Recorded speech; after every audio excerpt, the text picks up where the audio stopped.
बड़ी खबर बस्तर से है, जहां पर भारी बारिश का दौर लगातार जारी है। आज भी कई जिलों में बारिश का अलर्ट जारी किया गया है और बस्तर के बारिश से जनजीवन पूरी तरह से अस्त व्यस्त है। बस्तर में 94 साल का रिकॉर्ड टूट चुका है और सरकार बचाव और राहत अभियान चलाने में जुटी है। आपदा नियंत्रण कक्ष के जरिए यहां पर निगरानी भी रखी जा रही है और बस्तर संभाग के 4 जिले में 43 शिविर बनाए गए हैं। कुल 2196 बाढ़ पीड़ितों को शिविर राहत में लाया गया है और नगर सेना और एसडीआरएफ की टीम यहां पर अभियान चला रही है। बाढ़ से अब तक 5 लोगों की मौत हो गई है, जबकि 165 मकान आंशिक रूप से क्षतिग्रस्त हैं और 86 मकान पूरी तरह से क्षतिग्रस्त हो चुके हैं। तो छत्तीसगढ़ के बस्तर संभाग में भारी बारिश का दौर लगातार जारी है। आज भी कई जिलों में छत्तीसगढ़ में बारिश का अलर्ट जारी किया गया है और बस्तर में बारिश से जनजीवन पूरी तरह से प्रभावित है, क्योंकि 94 साल का बारिश का रिकॉर्ड अब बस्तर में टूटता नजर आ रहा है। सरकार बचाव और राहत अभियान चलाने में जुटी है।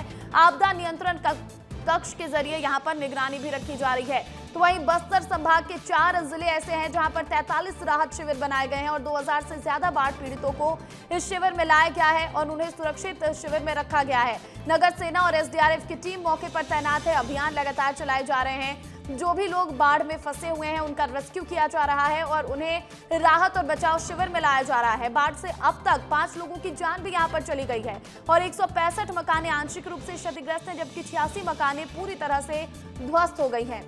जो लगातार हो रही भारी बारिश का जो कहर है वो देखने को मिल रहा है और बाढ़ प्रभावित इलाका बना हुआ है बस्तर का कई जिला और बस्तर में 43 राहत शिविर कैंप भी बनाए गए हैं। जो जनजीवन पूरी तरह से बाढ़ से प्रभावित है, जो लोग फंसे हुए हैं बाढ़ में, उन्हें वहां से निकालकर उन राहत शिविरों में लाया जा रहा है। 94 साल के बारिश का रिकॉर्ड बस्तर में टूटता नजर आ रहा है। ऐसे में सरकार की तरफ से राहत और बचाव अभियान लगातार जारी है। आपदा नियंत्रण कक्ष के जरिए भी निगरानी यहां पर रखी जा रही है। तो वहीं बस्तर संभाग के 4 ऐसे जिले हैं जहां पर 43 राहत शिविर बनाए गए हैं। 2000 से ज्यादा बाढ़ पीड़ित ऐसे हैं जिन्हें इन राहत शिविरों में लाया गया है। नगर सेना और एसडीआरएफ की टीम यहां पर अभियान चला रही है और देखिए किस तरह से बारिश के बाद बाढ़ जैसे हालात वो देखने को मिल रहे हैं, किस तरह से मकानें क्षतिग्रस्त नजर आ रही हैं बस्तर में।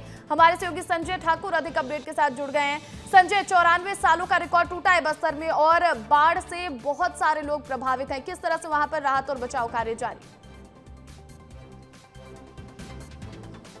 बिल्कुल, देखिए मंगलवार की रात से जो बारिश शुरू हुई थी वो लगातार 48 घंटों तक जारी रही। सबसे नुकसान जो है वो दक्षिणी बस्तर में सुकमा और दंतेवाड़ा जिले में हुआ। दंतेवाड़ा जिले में तो हमने देखा कि संकनी डंकनी नदी का वाटर लेवल इतना अधिक बढ़ गया कि पूरा का पूरा पुल ही बह गया। इसके अलावा सुकमा जिले में जो है वहाँ भी काफ़ी हद तक तबाही मची। सुकमा पूरा जिला जो है वो किसी टापू में तब्दील हो गया था। हालांकि राहत की बात यह है प्रतिज्ञा कि बीते आज रात से बात करें या आज सुबह से बात करें तो बारिश बंद है, धूप निकल रही है। ऐसे में जो वाटर लेवल था वो लगातार कम हो रहा है, लेकिन जैसे जैसे बाढ़ का पानी उतर रहा है वो अपने पीछे बाढ़ के बाद जो तबाही आई है उसकी तस्वीरें छोड़ते जा रहा है, क्योंकि कई घर तबाह हुए। लगभग दंतेवाड़ा की बात करें तो 200 से ज़्यादा घर वहाँ तबाह हुए हैं। दंतेवाड़ा शहर के अंदर पानी घुस गया था।